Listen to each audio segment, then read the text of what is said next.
What's going on, guys? So I want to go over a few points on the misconceptions when it comes to wholesale dropshipping or FBA and then retail dropshipping. Okay, there's a lot of misconceptions going out there where this wholesale dropshipping is just this risk-free business and you don't have to worry about anything, and there's rainbows and fairy tale dust everywhere. It's so easy and it's so risk-free and safe and all that, and nobody wants to do retail dropshipping anymore because the margins or whatever. Let's just make sure that we kind of debunk or just really go through everything, and on a suspension side, on a profit side, just on an ease side, whatever, security side. Let's just go through some of those points.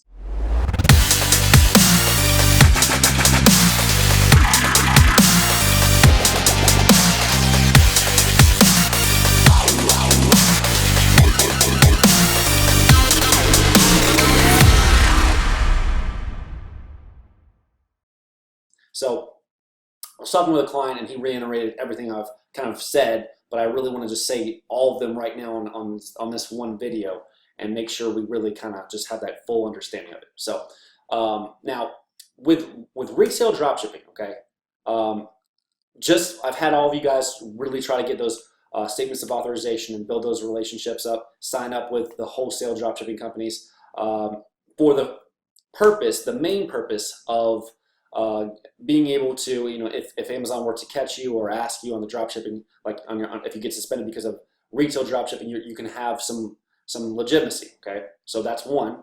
And then obviously from the IP compliance, you can work with the brands a little bit better, and it proves you have a presence to those brands. You can proactively go out to those brands and let them know and just double check, the manufacturers double check and make sure that they know you're selling and your store name, and so they're not coming in and complaining on you. If it was an item that was restricted and you have your blacklist, and this is something I do recommend as well, if you were to get a statement of authorization and they were like, and it happened to have all the brands on it, or it that the rep at the distributor said, oh yeah, it includes this brand, and one of those brands was like an amazing brand, I would double check and just call and be like, hey, I'm selling on Amazon. I'm contracted with this particular distributor, but I just wanted to double check. Can I still sell on Amazon your brand? And do I need to make my own listings or not? Ask that question as well. That's important, because some of them will still let you sell on Amazon, but they'll say you need to create your own listings, or you need to sell as like new, or you need to sell as used. So there's a lot of things that they might try to throw in there. So you can obviously throw that or say that and see what they'll say, okay? Or a bundle. I wanted to say that too. A bundle is another kind of hedge as well. But you just want to make sure to see if all the scenarios and options. If the brand is just like, no, absolutely not, that you can't do anything. That's definitely want to stay away from. But if the margin's there, it'd be worth it. It's worth your time to make those phone calls and see if it is. But from comparatively speaking, from a when we're talking about just the profit, okay? Because a lot of people are like, we're moving to wholesale, I'm getting better pricing, which you would be on the actual, the product. But the biggest thing is your shipping that you have to worry about, and your handling, and sometimes there's like that back end freight. It's ridiculous. So and then like on the returns, you got to pay for the returns, and so a lot of those, they're making you pay for that, and so you definitely have to factor everything in, and comparable to the retail dropshipping. And in a lot of cases, especially when you first start out in the wholesale dropshipping space, retail dropshipping is actually, you have better pricing. You actually can profit more versus doing the wholesale. Okay, so just keep that in mind. That's why I say it's almost good to kind of do a little bit of both, until you really start getting that revenue and being able to negotiate with the shipping carriers, and then try to develop better relationships with those distributors and then the brands and manufacturers directly. Okay, so that's just something you want to make sure that you're doing and just be aware of. Okay, so it's not something that in all cases wholesale is better from a profit perspective. Now from the other perspective, because everybody, and I just said this, but everybody thinks that it's just doing the wholesale is completely safe from the IP complaints. It's not.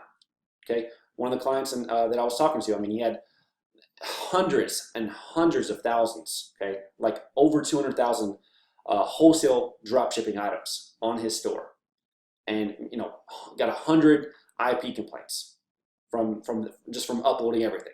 Okay, I mean, and so just when you thought it was safe, it's not. So that's why I say you got to, when you're listing things, you got to be careful. You can't just be listing.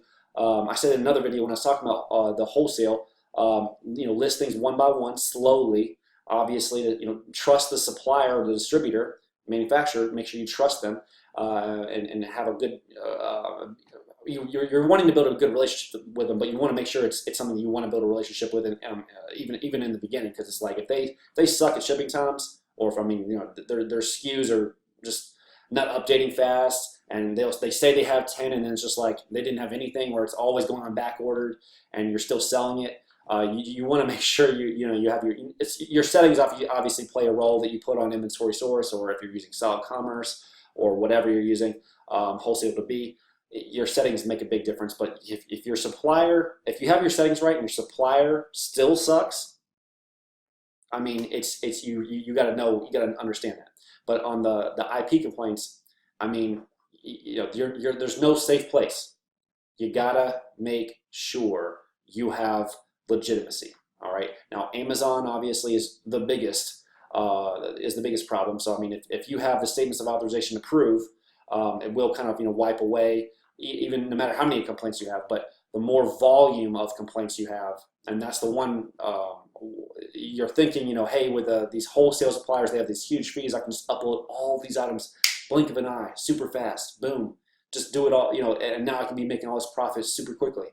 That can be very dangerous because of course the IP complaints are volume based, like this IP complaint suspensions are volume based. So if you get a lot of IP complaints all at once, then the suspension is sparked right then, and that's what you have to worry about. So whether you're doing a strategy on a proactive basis, or just making sure that you really can sell it in every scenario. Like, I mean, you're letting the brand know, you're letting when you're letting the distributor, you want to always talk with the distributor. Make sure you're still doing that.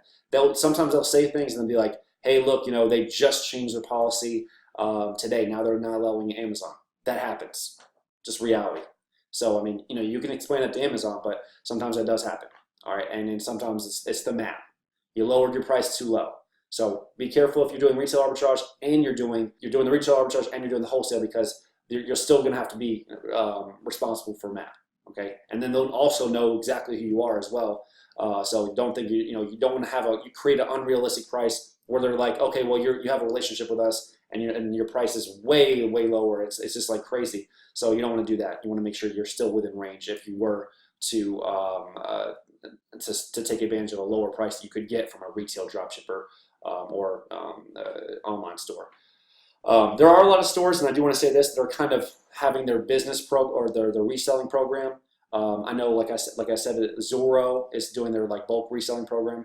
Walmart, Walmart's obviously really one of the ones that they're like an angry girlfriend as well. I mean, Wayfair obviously went through their phase, and some of them kind of were for it, but then some of them were just like, no, we don't want to deal with it because there's so much fraud, or the sellers don't know what they're doing, and then they're just kind of abusing the refunds and whatnot.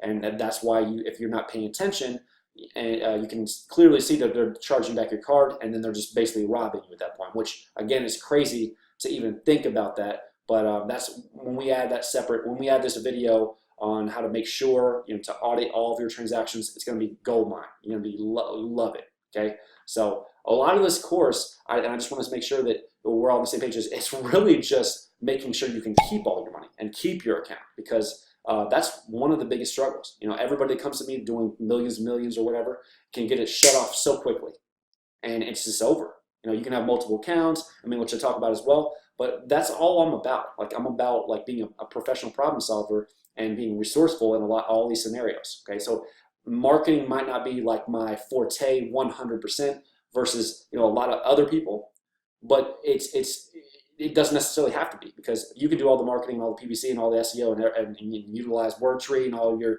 a viral launch and everything you can possibly think of, and know exactly how to utilize your ad spend, and make sure you're always down to have hacks for that. We have hacks for it, but it doesn't matter if you don't have the account.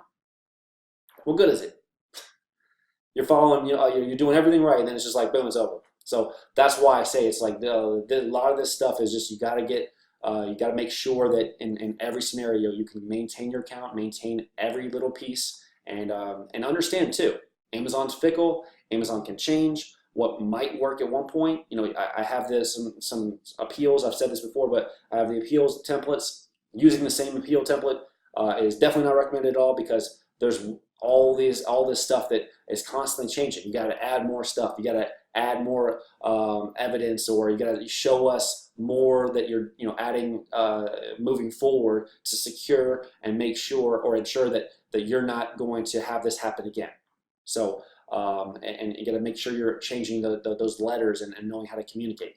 We can handle all that for you, but I'm just trying to say that I am trying to lighten the load of because you guys, a lot of the guys got the course, and I want to make sure that you don't have to necessarily just be like, oh, come right to me, because you paid for the course. So I want to make it make it value. So that's all I'm saying. All right. Anyways, that's enough for this video, but I want to make sure that we're all on the same page and have a full understanding of that. So happy selling.